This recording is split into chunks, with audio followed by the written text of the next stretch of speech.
180. 180 litres, c'est le volume d'eau que nous consommons en moyenne chaque jour. D'une manière ou d'une autre, c'est autant d'eau usée rejetée. Lorsque vous allez aux toilettes, lorsque vous prenez votre douche ou lorsque vous faites votre lessive, vous rejetez ces eaux usées. Ces 180 litres passent ensuite dans nos canalisations sans même que nous y pensions. Après tout, c'est sale, ça ne sert à rien et même parfois ça pue.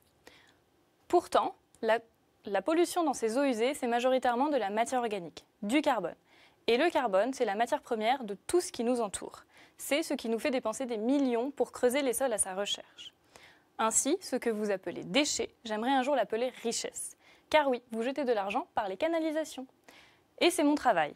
Entre vos canalisations et la rivière, il y a les stations d'épuration. Dans ces stations d'épuration, tout ce que l'homme produit et rejette dans les eaux usées est traité par des bactéries. Ces bactéries sont des êtres vivants comme nous. Étrangement, un des points communs à tous les êtres vivants, c'est le stress. Et oui, aussi petites soient-elles, ces bactéries ressentent la même chose que nous à la télé par exemple. Et lorsqu'elles sont stressées, ces bactéries ont une réaction pour le moins étrange. Elles se regroupent en boules. Je ne sais pas si ça règle leurs problèmes, mais si ça les réconforte.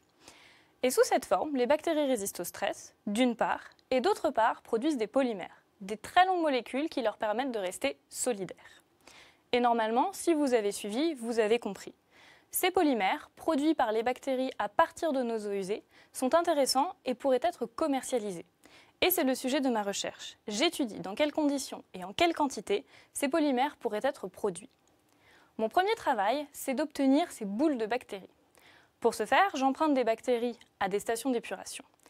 Et comme je suis assez familière avec le stress depuis le début de ma thèse, je sais comment m'y prendre avec mes bactéries. Je les installe confortablement dans mon réacteur, et là, je les stresse, je les oppresse, je deviens un véritable dictateur. Je les affame et je les engraisse, successivement pendant des jours. Évidemment, elles stressent, qui ne le serait pas. Ainsi, je les observe se regrouper en boules, et, tel Staline, j'encourage le stakhanovisme pour la production de mes polymères. Ces polymères sont intéressants car ils pourraient être utilisés notamment dans l'aviation comme couche protectrice contre le feu.